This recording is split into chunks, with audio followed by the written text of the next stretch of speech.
Hello and welcome to the West Ham Breakdown podcast with myself, Callum Goodall, and my good friend, Darcy Cox, because Jack, sadly, is not very well. But Darcy, this is unusual. They don't usually let this chemistry out onto the main channel. We're usually locked away behind a paywall. Early plug there, if you want to come and see more of Darcy and Cal. Patreon.com/Analytics United. But yeah, how are you, mate? Good to have you on the show. Yeah, I'm good. I'm good, as good as you can be after the result of the weekend. But yeah, I'm good otherwise. I'm glad we get to continue our. I mean, maybe we're unlucky this season. I think last season we were lucky when we got a couple of pods together. We started playing quite well. But this year it hasn't worked the same, has it? No, absolutely not. As Darcy has rightly referenced, we are coming into this one again after a loss. 2-1 home loss to Crystal Palace this time. I was there. Always grateful to be there. Always not happy to be there after the results at the minute. But no, I am very grateful to be able to go to the games. But yeah, it was another disappointing performance. Obviously, we're going to talk all about it in this podcast. We're going to kick off with a bit of general chat, thoughts, feelings, talk through the game, talk about the key events before getting into part two, where we'll do the usual tactical overview. Lots of out of possession today, so it's a real shame that Jack's not here. But Darcy, you are a more than capable stand-in to talk us through all of the changes that were made in the game. I count Lucky at least 3 different out of possession shapes, I think. So that'll be fun. And then in part 3, we'll wrap up with a quick, we aim hopefully quick discussion, but realistically probably fairly lengthy discussion about the story of the season so far. Jack and Darcy have been doing some number crunching with the data that we've got, sort of trying to create a big picture and work out whether all of our thoughts and feelings are justified or whether it's actually all going rather well. Spoiler, it's not. So I suppose we'll kick off, Darcy. Really top line. How are you feeling after the game? And I assume the answer is not great. Yeah, it's it's just a very frustrating game to watch. I feel like I've said that a lot this season, but this one in particular, I really found. My initial watch, I was quite disappointed with what I'd seen. I just felt like there wasn't maybe as drastic enough of a we talked on the preview about how really we want to see quite a high intensity, no holds barred sort of pressing performance, the kind of performance that you would associate with Graham Potter, or maybe not associate with him, but the kind of performance that he's talked up himself in when he's taken over this job. I just don't think we got anywhere near that at all. I don't want to get in. Really, the main thing that I'm frustrated with is the out of possession stuff, which is why we've got a big focus on it in part 2. So I don't want to go too much into it, but it just seems like when I say we, I mean Potter and his coaching staff are getting to the point where they can devise a game plan across the week, and 25 minutes into a game, something can change that. And that to be honest, that is it. That's less frustration for me and more a little bit worrying. It worries me what we're doing during the week, how things are being thought about, and how easily something can crop up that overturns it.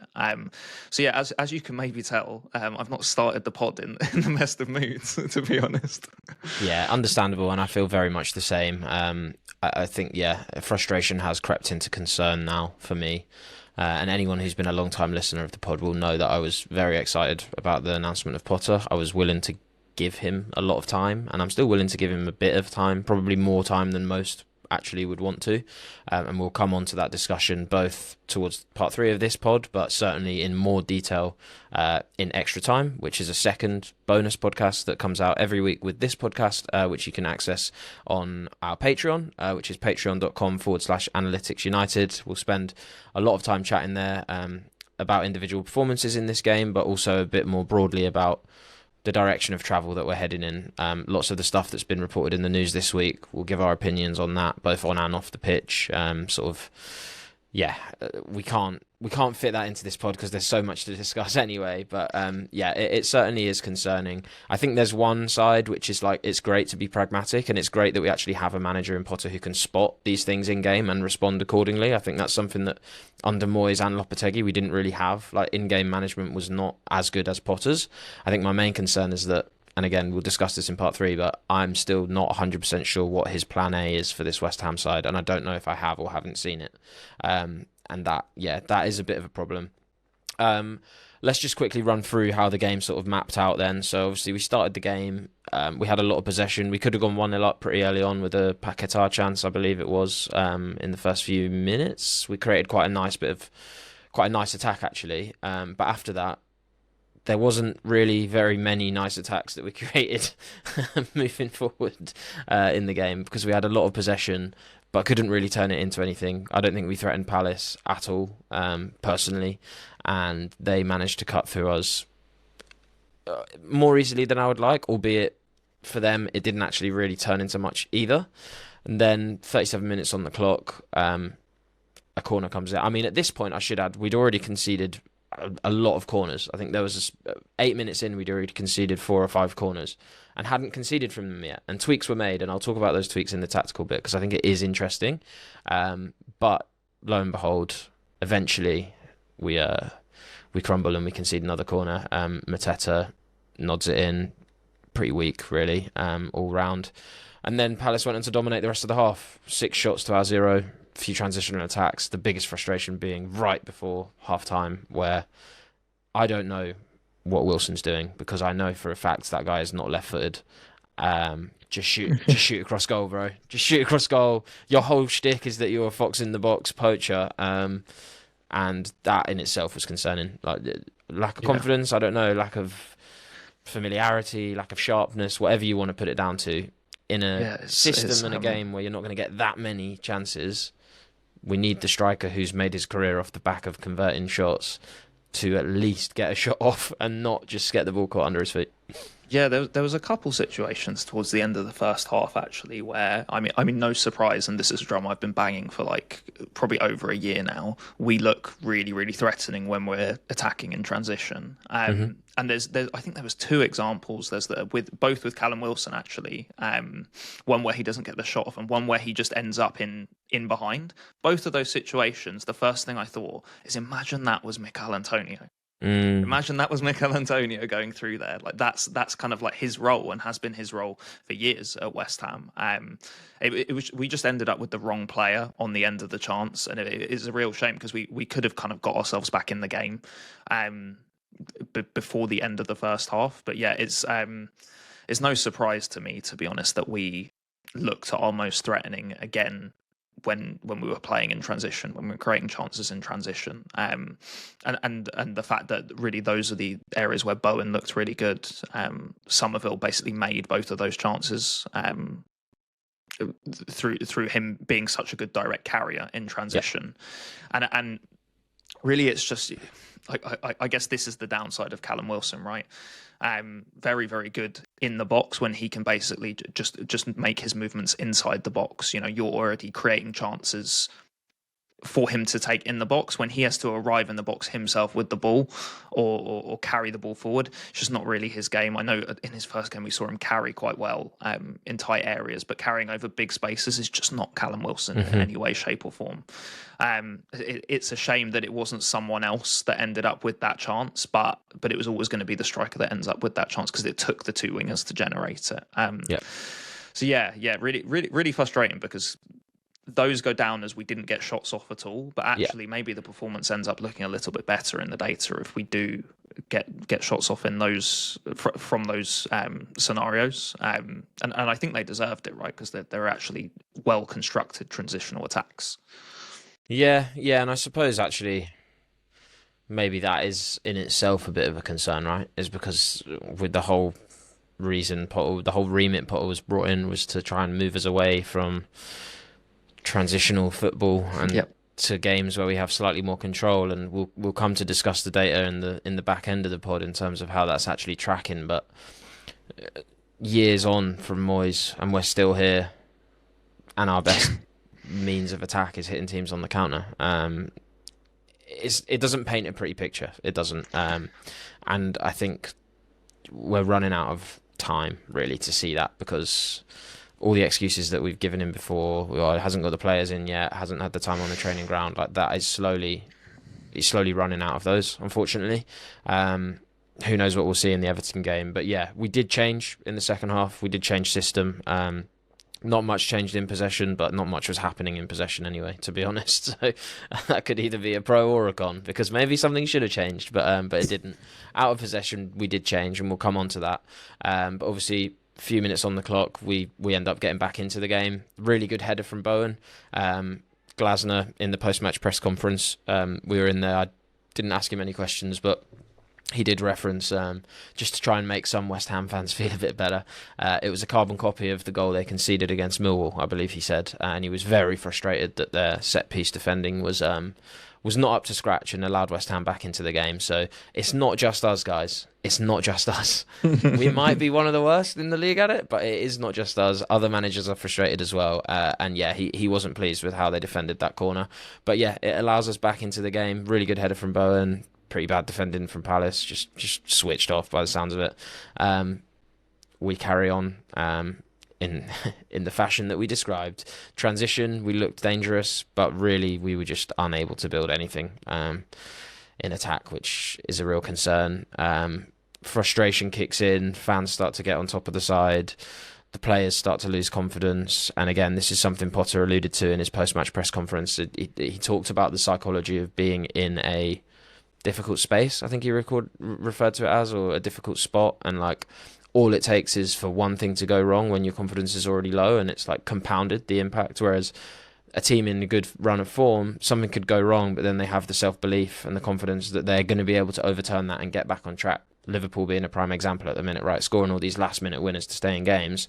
We're kind of seeing the opposite effect of that, and like one thing going wrong, or us not being able to do things on the pitch that we might have been able to do in training, we lose confidence, we drop deeper, we start to sit off, and it gets to a point where we're trying to get back into the game and nothing is happening in terms of pressing at all. And I think at the London Stadium that really is apparent, because the fans get on top of you, particularly with everything that had gone on before the match in terms of the protests as well. I think there was lots of chants towards Potter, towards the board, all of that stuff that I think made for a difficult atmosphere.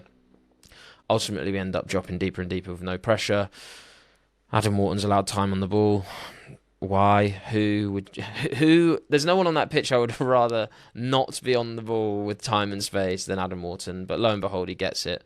And really, it's a crap goal to concede, but it is also a bit unlucky, I think, because Jack and I, when we were at the game, we watched the replay several times, and Mavro does everything right, but he falls into Walker-Peters, who is then not able to go out and press Mitchell, which he would have been able to had he not, sort of got in a tangle with Mavro. Ultimately, Tyreek Mitchell has a point-blank volley. I mean, it's a great volley. He sets himself really nicely on his weak foot, but not even contested, and not much you can do about that, really. And then the stuffing was knocked out of us, and that is a quote from Potter. That is how he described it. It's knocked the stuffing out of us, and that was it. Obviously made some subs. How did you feel about the subs? How did you feel about the response to going 2-1 down? I know my thoughts, but you can probably just tell it by the tone of voice. Yeah. I to be honest, I don't think we really, after going behind, I don't think we really offered very much. I don't think we were particularly creative. I get the rationale for all the subs, right? And I don't want to go too much into individual performances, because obviously we'll do that at a later point. But I don't think any of them really moved the needle very much. And obviously it's quite hard to when a side have low confidence like we do. I think it's quite hard to come on and have a very big impact. But I just don't think it's very sort of invigorating to the team when fresh legs come on, and those guys are basically suffering from the same problems that the guys they just replaced are suffering from. Fulkrug really struggling to win his duels. Magassa is I'm more than happy to give Magassa a load of time, but he suffered from, because of the space that he had to cover, suffered from many of the issues that the Ward-Prowse did, to be honest, where he just couldn't get to enough duels. And Guillermo, I think it was just in a tough spot. It's hard for him to get into the game when we're playing the way we were. So yeah, to be honest, unfortunately, I don't think any of them really changed the game.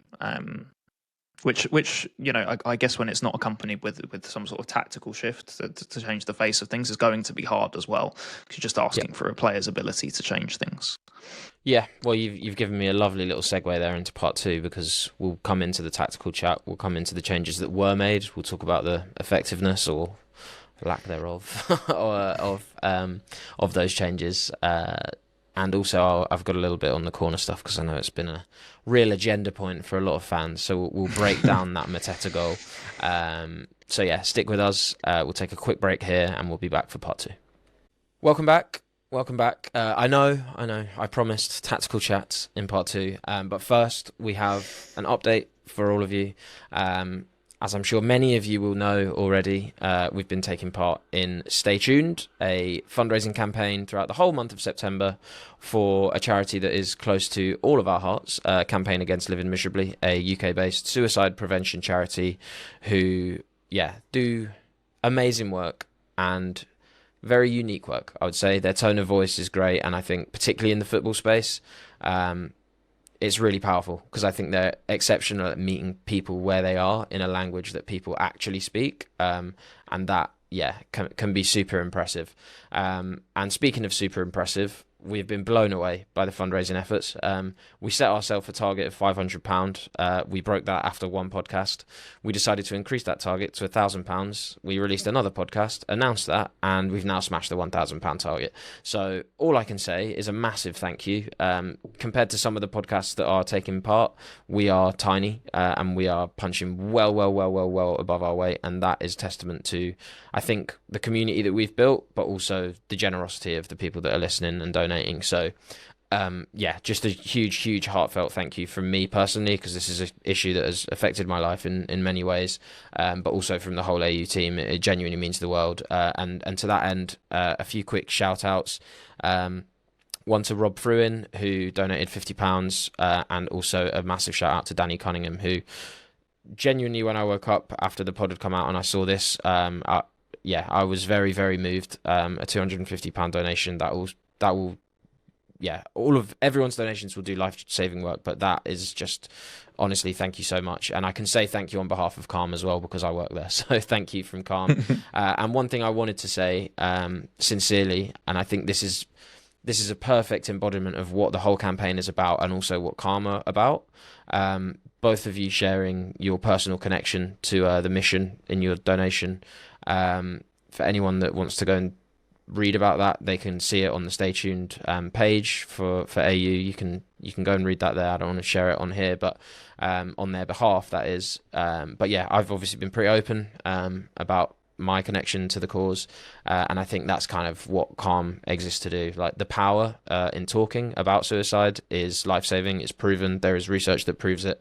There's a huge myth that if you talk about it, it might lead someone to act. That's not it. There's contagion in hope, is kind of what we say at Calm, and by sharing these stories and showing people that you have actually come through that and you've survived, someone who might be feeling that way can see that and feel the hope in that story, and it has a life-saving impact. So yeah, hats off to both of you for sharing your stories, and thanks to everyone that has donated so far. There is still just over a week to go until the campaign closes on 30th of September, which incidentally is International Podcast Day. So yeah, if anyone would like to still donate, the link is going to be in the bio. Obviously, we've smashed 2 targets now. I'm not going to increase the target again, but that doesn't mean that people can't continue to donate to this amazing cause. So yeah, if you have got any spare cash, please do. And yeah, we'll be grateful. Calm will be grateful. So yeah, big thank you. Quick pivot into tactics chat. There's no real smooth way of doing that, so I'm just going to open the floor. Pivot though, very nice. Yeah, nice. We'll open the floor. There's so much to talk about here. I'm just going to give you freedom to start where you want to start, because I think there's so much to chat about. Do you want to jump into the out of possession stuff first, or do you want me to quickly do the corner? No, let's do out of possession first. I'll come back to the corner because I've talked a lot there, and I think people will appreciate a change of voice. So yeah, hit me. Out of possession. What are we looking at? Yeah, so I think that across the game, the roles and ideas in possession stayed relatively the same. Like players were generally doing the same things throughout the game, and if a substitute came on, that guy was doing this relatively the same thing as the person that came off was. Out of possession, we changed the shape 3 times across the 90 minutes. The reason I think that's quite important is because when we had Julian Lopetegui as manager, one of the big things that not just us, but I think football fans, West Ham fans had of Lopetegui was, why are you changing the out of possession system so much? This can't be good for the players. This, what does this kind of imply about what's happening?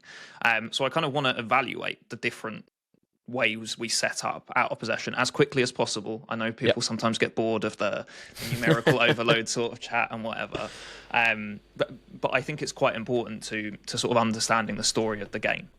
So we set out to press quite intensely, I think, or at least have a sort of press, and that press was from a 4-3-3. And if you watch the preview, you'll know that Crystal Palace, they play a 3-box-3, right? So they're going to have 3 centre-backs at the back. They're going to have 4 players in midfield, and then they're going to have 3 up top, or 1 up top, and then 2 wing-backs who are out wide, right? So what pressing with a 4-3-3 allows us to do is have constant pressure on the ball when their back line has it, so our front 3 can map onto their front 3.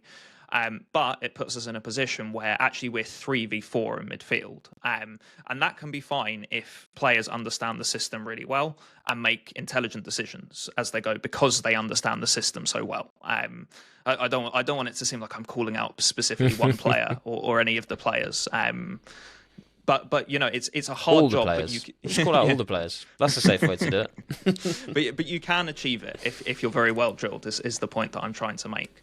And what we saw that was happening is really, so our front 3 would go to their back 3, right? And then 2 of our midfielders, usually Mateus Fernandes and Lucas Paquetá, would try and go on to their double pivot, so Adam Wharton and Will Hughes, and we would just leave 1 midfielder deep to try and handle the 2 that were left, right? And this became an issue literally 20 seconds into the game. So I think Crystal Palace kick off, basically they end up with the ball, and we go out to press, and straight away what you can see if you watch the first 30 seconds is that so Adam Wharton drops off, no one follows him, or Mateus Fernandes half follows him. But is sort of stuck between, he's like, oh, should I be getting Kamada, who's playing as the number 10, or should I be going to Wharton, who's playing as the number 6? Which one do I go to? And he's just sort of stuck in between them. And Wharton gets on the ball and is then able to play forward. And when that happens, you see Crescencio Somerville look at Mateus Fernandes and be like, what are you doing? Like you're supposed to be there, right?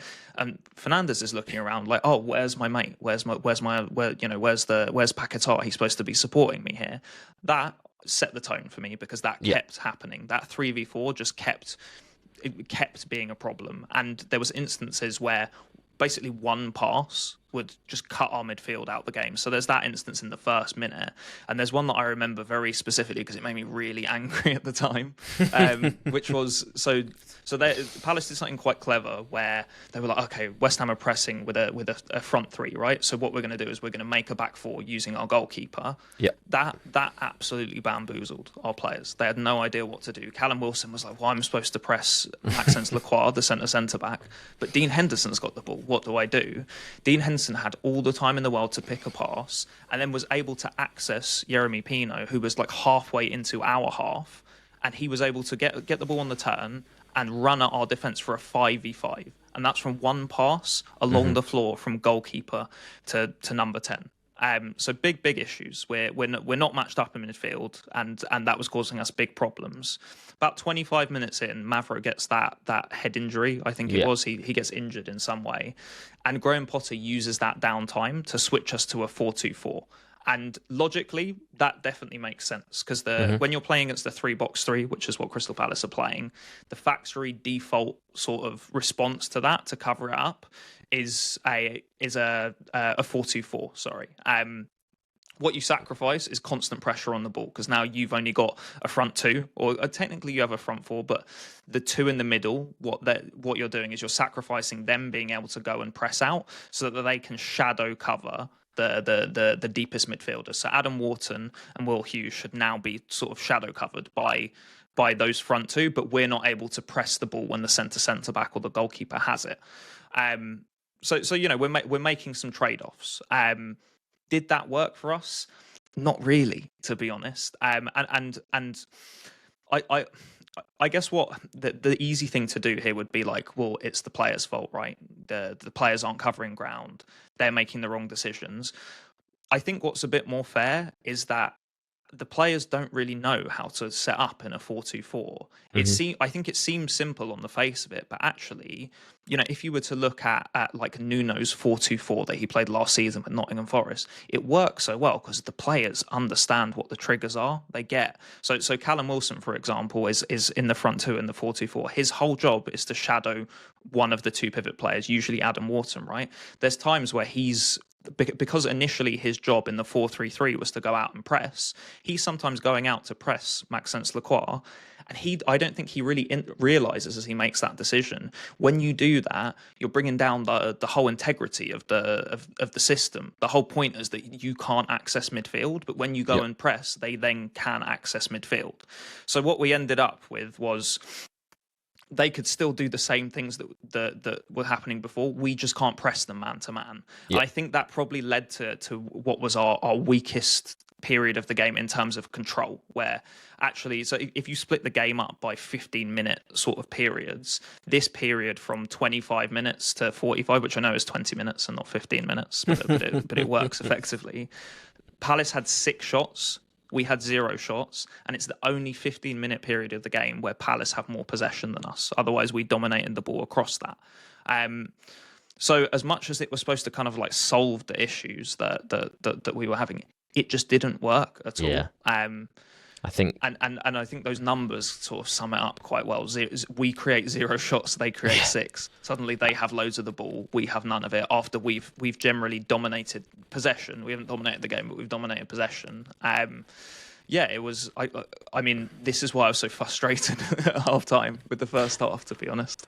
Yeah, it makes perfect sense. And as I say, I was sat in the press gantry with Jack watching the game, and he, as an out of possession sicko, was furious. I think one point, obviously he's not here to discuss, but he was particularly incensed by our sort of lack of understanding of how to even press goal kicks, which is like a stationary start. So it's like the goal kick is the goal kick regardless. It's not live in play, so you should have a shape that all the players look comfortable pressing. If you're going to press the goal kick, they should all know who they're pressing, where they're pressing, and you just sort of had the same confusion and sort of lack of conviction in the press that we saw in that first 30 seconds from kickoff, extended to goal kicks, where you had Wilson sort of moving up and down. Like, I don't know, am I meant to just run straight into the box, or am I meant to wait out here? And players just super confused, which when you've got a space manipulator like Wharton in the middle of the park, who will just, he's not fixed.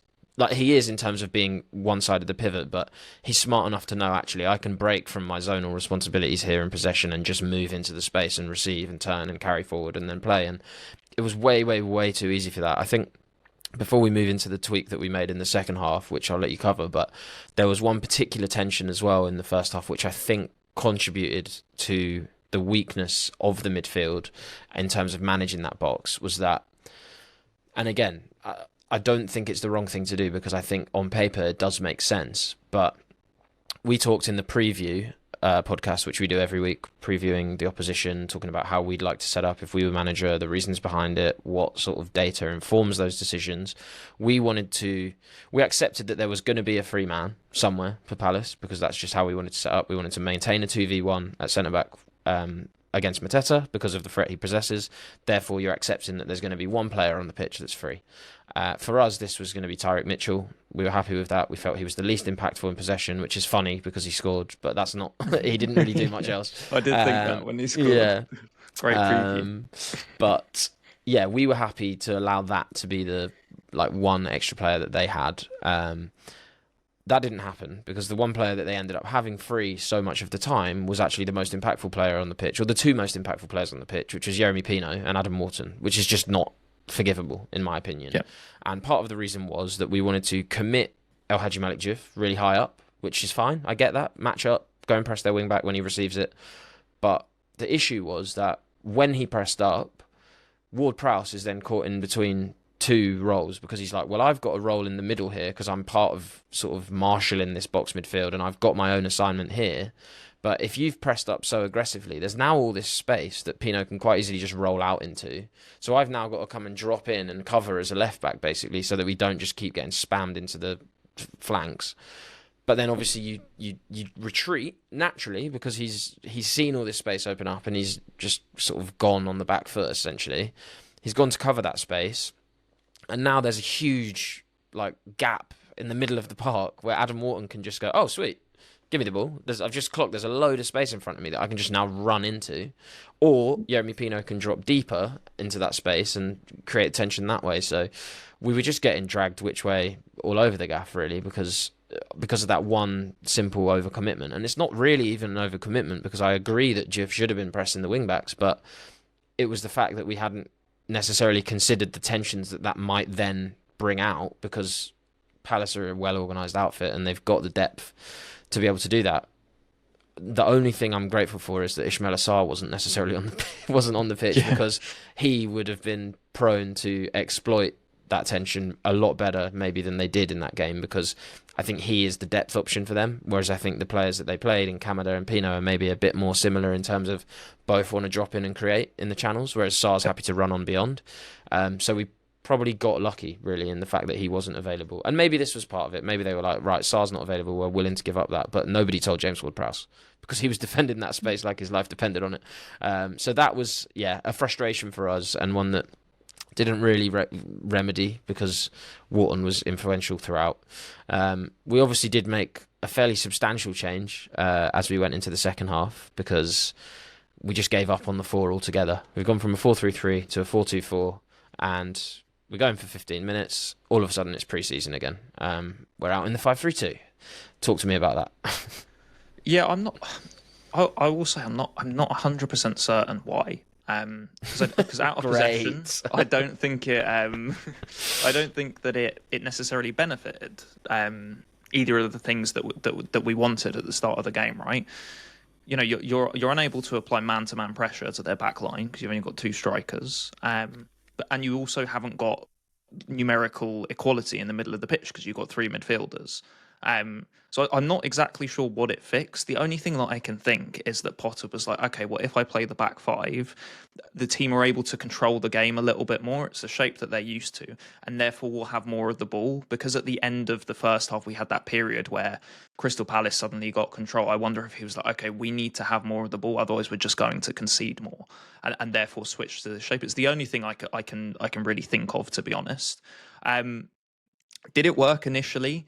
I mean, we had more of the ball, and at the start of the half, I think we were able to stifle Crystal Palace a bit because they didn't exactly understand what was going on. Because we changed system again, I don't really understand what we're playing against.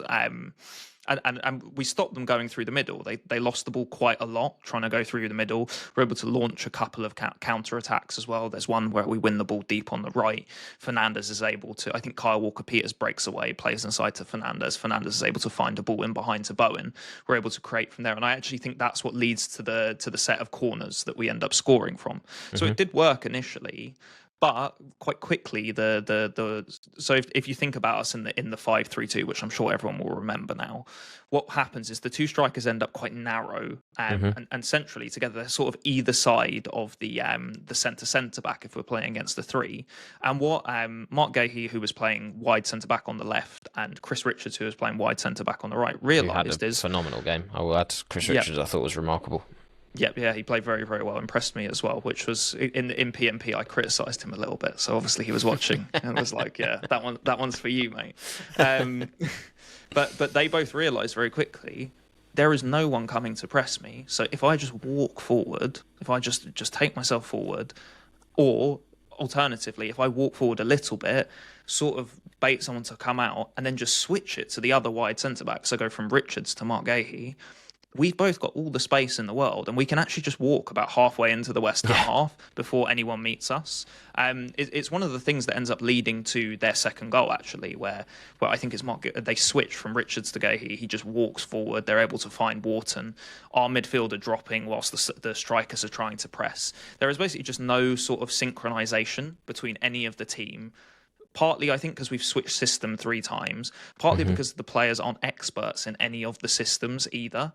And it just meant we were so easy to exploit. So even if we had more of the ball, Palace were able to, I think, have more of the ball. And I don't have any data to back this up, but it felt like they were able to have more of the ball in dangerous situations, like in our half, and threaten us. Whereas when we had the ball, Palace were in their shape. They were in their 5-2-3 into a 5-4-1 when it was deeper.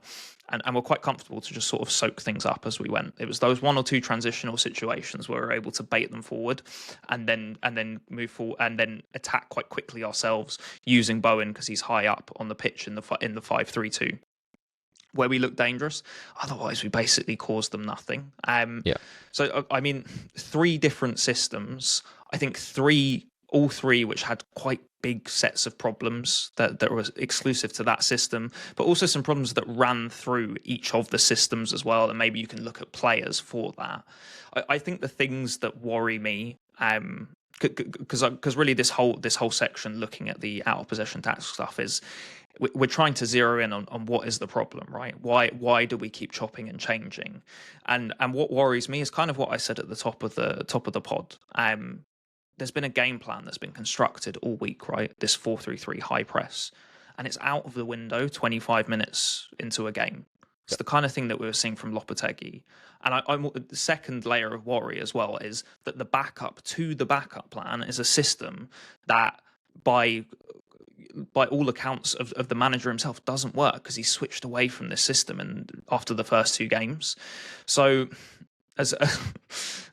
I feel like usually I'm somewhat positive, and this pod I've just come across as so angry. But I'm a little bit fed up, to be honest, because I feel like we've seen for over a season now, managers not commit to a certain thing. Managers chop and change it every time, and it's it just worries me that we kind of what you were saying at the start, that there's no plan A. There's just plan after plan after plan, which none of which the players are experts in. I think really that's my frustration. What's the reference point for the players? Where do the players feel confident? Like, I completely understand why the players don't feel confident, because how are you supposed to build any sort of consistency if you're playing a new system? Not even every game, every half a game. There's something new for you to try out, and I guess sort of as a player, I imagine you're half making it up as you go along. You're trying to learn on the job. Which just I don't think is.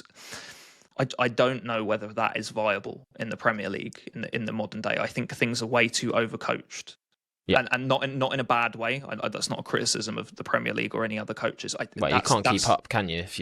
Exactly. It's impossible to match pace with the rest of the league as people grow increasingly comfortable. I mean, Glasner's a perfect example. He's got a whole squad of players, no matter how they chop and change, who get it. Devaney comes on off the bench, has a pretty solid performance, and he's a good player, but he's not a starting 11 player for them, but he's come in and there's no noticeable drop-off. If anything, he causes us more problems because he actually provides a bit of that depth running beyond in a way that Sarr does. And that's a prime example of a player coming in, understanding the brief so well that he can come in and replicate to some extent what their talisman is doing when he's on the pitch. But because he's injured, he's not. But it doesn't matter because Devaney's here. So yeah, I thought that was really interesting. I mean, that kind of brings us to the end of that section before we go on to sort of zoom out and look at the season so far. What I did promise was a breakdown on the corner situation, because I know it's been a real bugbear of a lot of people. We've conceded again, so people can continue to be frustrated, and I am as well. What I will say is that there was a concerted effort, I think, to change the corner situation in this game. There clearly were tweaks made. Previously, we'd sort of just zonally marked the middle of the box with our big centre-backs, which kind of makes sense, but clearly wasn't working and had been leaving us really vulnerable at both the near and back post, but more so the near post, the Chelsea game being a perfect example with that corner routine. We've changed that. We moved Mavro to the near post, we moved Kilman to the back post, and we allowed Paquetá to just defend the middle of the box, obviously with other players, but he was previously on the near post. And I think the idea being here is that we clearly identified that our post defending was weak and we looked vulnerable, so we've moved our two biggest aerial assets to cover those areas. It means that you are weaker in the middle, and I think that's probably why Areola comes in instead of Hermansen, because you are accepting that to become stronger at the post that you've been weak at, you then have to become weaker in the middle. And Areola has so far shown, albeit neither of them are great at it, he's so far shown that he's more assertive off the line in those scenarios. He's also more comfortable with the defenders because he's played with them more, and he's also a better, certainly what we've seen, reflex stopper. And I think he showed that in this game as well. There are a few point-blank saves that he makes that keeps us in the game. So there's that. Obviously, we do still concede from one, which is disappointing. And kind of the point I want to land on is I am the first person to come out, and as we have done on this game, I will criticise the tactics if I think that they need to be criticised. What I will say is that I think the steps that were taken to action this were the right steps, and I think it worked well. But ultimately, if you're going to put one of your best, if not the best, aerial asset on the back post to defend it, and they lose the individual duel, all of your set-piece coaching is out the window, because you can only do what you can do. You can set up a system that in theory should work on paper, but if someone can't win a header, you're going to concede from corners. And I think that is the issue in this one. So that is massively frustrating. But yeah, just thought we'd address that and sort of break it down as to what it actually looks like, because it was noticeably different. Other than that, I agree with all of your points. I think when the only consistent thing is inconsistency, you're going to undermine cohesion. And I think that's where we've arrived at. The most consistent thing is that we're going to change shape in game. And I think on one side, that's great, because as I said, Potter being able to make tactical tweaks mid-game is great. But it becomes an increasingly impossible task for the players when they're not convinced on what they're meant to be doing, and thus are probably not overwhelmingly convinced by the manager's ideals themselves, because they're not sure what they are. And to Potter's point himself in the press conference when he suggested that we're in a rough patch and it takes even less to sort of wobble a side like this, it doesn't feel like we're necessarily setting ourselves up in a way that is going to be best in terms of avoiding confusion that could instead compound that. Anyway, we'll end up on a real tangent there. If you want to hear more of our thoughts on that, Extra Time is the place to hear them. We'll certainly be able to finish that discussion there this week. Let's put a break in there, and we'll come back to sort of zoom out and look at what the season has been so far, really. Do stick around, because it is interesting, even though it might feel like a bit of a hate listen. Okay, so part 3. We'll keep it snappy, because I appreciate this probably won't be the most fun listen.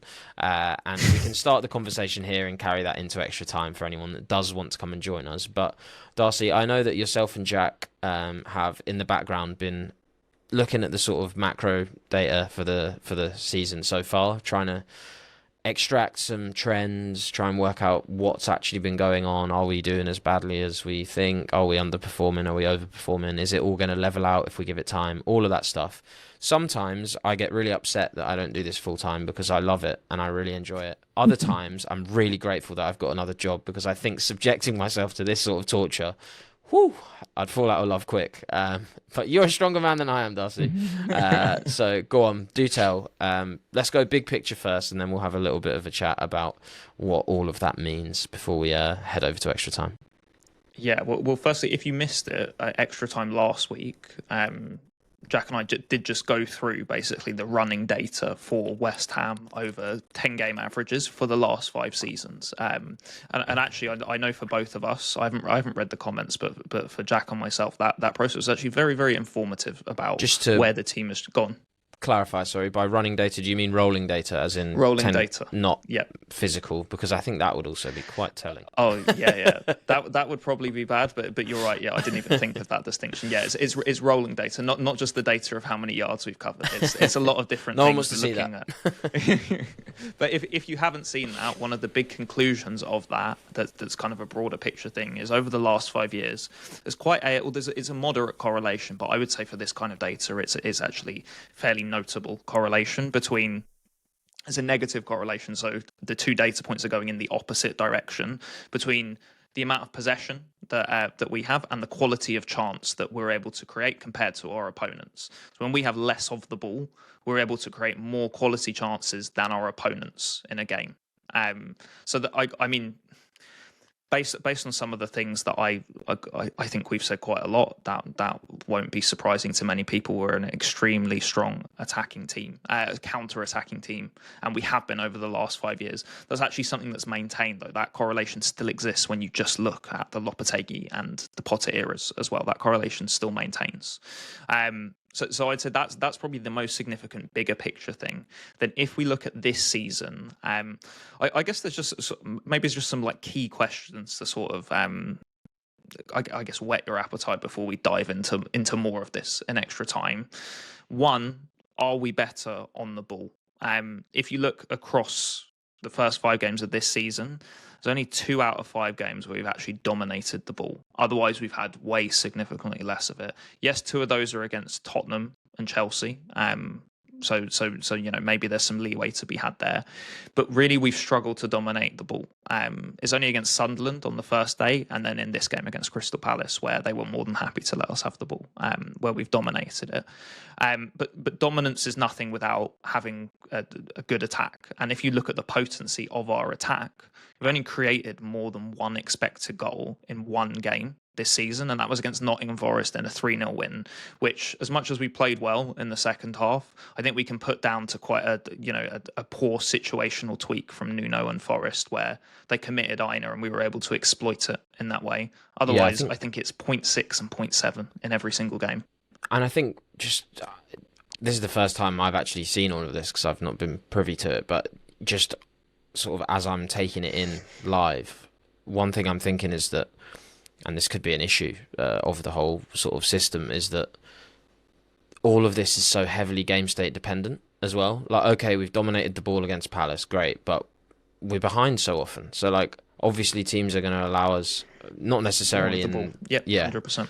Like, they're not really asked about dominating the ball because they've got a lead to protect. So, yeah sure. Just like we once were. We once were, right? Exactly. And then that's made even worse when analysts at other teams will be looking at our expected goal output in the games and go, oh, we'll definitely let these guys have the ball because when they have the ball, they can't create anything. So, like, let's try and avoid transitional moments. Let's not try and have possession and let them hit us on the break. Let's let them have possession and force them to actually try and create open play chances because so far, based on the evidence, that is something that they've not been very good at. So, yeah, and then the Forest one where we did create XG is the reverse of that, is because we went ahead and then Forest have to go all out and then they actually allow those transitional moments, which other teams haven't. So, yeah, it's all heavily influenced by game state, and part of the problem is that we're unable at the minute to get ourselves into favourable game states because of a lack of cohesion, but also a lack of steel at times, it seems, because as soon as things go wrong, we wobble more than other teams might. Sorry, carry on. That was just a live interjection. That's all right. And I mean, I guess last broad thing to consider is are we better without the ball? And I mean, I think everyone knows that we're not better without the ball. We've conceded more than 3 goals in 3 out of 5 league games so far, and we've conceded over 2 XG in 2 out of 5. I mean, I'm sure no one's surprised about that at all. We've also, on expected goal difference, so our expected goals versus the opponent's expected goals, we've lost 4 out of 5 times this season as well. So the expected goals has predicted our results as well quite clearly. Obviously, they're just data points. It's early in the season. it takes a little while for this sort of trend data to average out and actually be meaningful. I'd say we're sort of approaching it now, game week 5, game week 6, game week 7, where you can start to maybe make slightly more solid conclusions from the data, but the underlying data does not look good.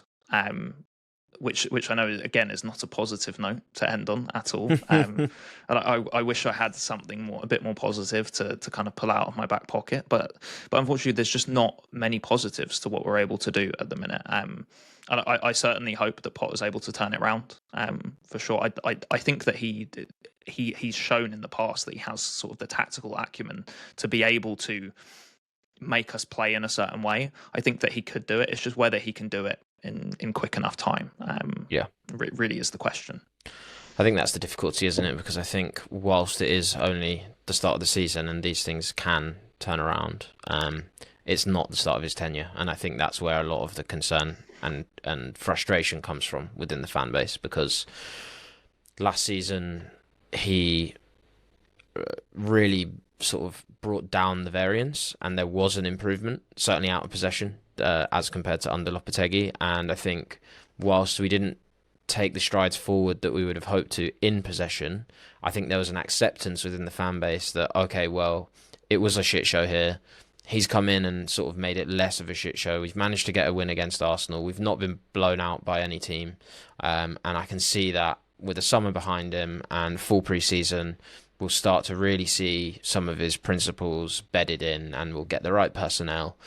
And now we're approaching a point where, as I said earlier, we've had a pre-season and we've brought in the personnel, and there has been more time on the training ground, and still we don't really know if we want to play a 5-3-2. We don't really know if we want to play a 3-4-3, 3-box-3. We don't know if we want to play a 4-3-3 or a 4-2-3-1. And even within those systems, which I'm happy to change every week, there seems to not really be a clarity over what the defining principles are week in, week out. Either that changes on a dime. Sometimes it's press, sometimes it's mid-block, sometimes it's passive to hit in transition. All of that is, for me, problematic. And I, like you've suggested as well, like, I really want this to work out for Potter. I'm a big fan of Potter. I think his track record is undeniable. I think what he achieved at sort of earlier on in his career, I think has been really impacted by what he didn't achieve at Chelsea, and I don't think you can just shrug that off. And I think, I want to have faith that he can turn it around. What I have less faith in is how much time he will have to turn around, as you've rightly said. And I don't know how much change one can affect or make in a 2-week period, if that's what we're assuming, before the next international break, particularly when you've got to go away to Everton, who are in good form, against David Moyes, who, narrative-wise, I mean, it's just all there, isn't it? And then an Arsenal side who are favourites, or one of the favourites to win the league. So it's not an ideal scenario. I sympathise, I really do. But for me, personally, my biggest concern, and we'll come on to discuss this in greater length in extra time, actually, because I think it's a conversation worth having. But my biggest concern is that we don't know what plan A is yet. And I think a nice maybe place to round it off is Glasner, who, again, in his press conference after the game, someone jokingly asked if Champions League was on for Crystal Palace this season. They've started the season well. He kind of shrugged it off and was, in the way that most managers do, very humble, and said, oh, well, think about where we were when I first joined. We had a terrible start. We lost so many games. People were calling for me to go, saying it was the wrong appointment. And then eventually it started to click. The players started to get it. The players started to buy in. They could see that they were heading in the right direction, and they tried and tried and tried. And eventually the win comes, and then you get the buy-in, and then you gradually get better. And the reason he said that was that he was very aware that it could go back to where they were, right? Like, it could all stop at one point. All it takes is one result, and everything could change. And so he's not getting ahead of himself, and they're just taking it game by game. Classic football manager response. My greatest disappointment, I suppose, is that we haven't committed to that. And I understand why we didn't commit to it last season, because we didn't have the personnel and because we didn't have the right midfield to be able to do that.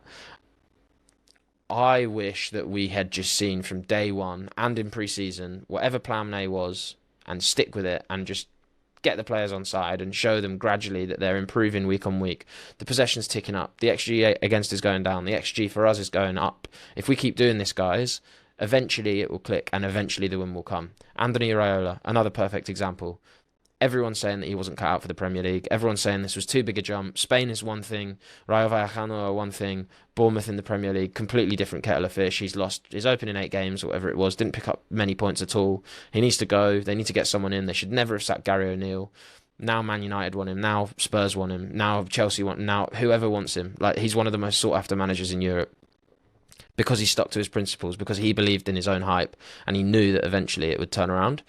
And that, I think, for me, is the conviction that is lacking at the minute. Because if I'm a player, I can understand why I believe in Iraola, because he's going, I've done this. It works. Trust me. Just, you'll get there in time. And I don't think the players have that at the minute, which is a real shame. And like I say, I hope Potter is able to get to that place. Hope is very different to belief. And I don't know if I believe that that will happen, sadly. In part because I just can't see things changing on the pitch, and in part because I don't think he'll be given long enough. But as I say, that's a whole different debate. We can have that on Extra Time. Please do come over there and join us. Please do donate to Stay Tuned if you can. I know it's brassic out there for everyone at the minute. No one's got much money, but yeah, this money will be very well spent. I can promise you that. As I say, we're coming towards the back end of the campaign now. We've got about 8 days to go until International Podcast Day when it closes. So anything that's left in the tank, please chuck it in. We want to ramp that up and fundraise as much as we possibly can. Yeah, it's been really inspiring, and as I say, it will change lives, literally. So why not? Thanks everyone for listening. Thanks Darcy for jumping in. Shouts to Jack. We hope you feel better soon. Shout to all of our listeners, and yeah, we hope to see you all on the Patreon. Yeah, stay safe, stay happy. In a bit. Bye.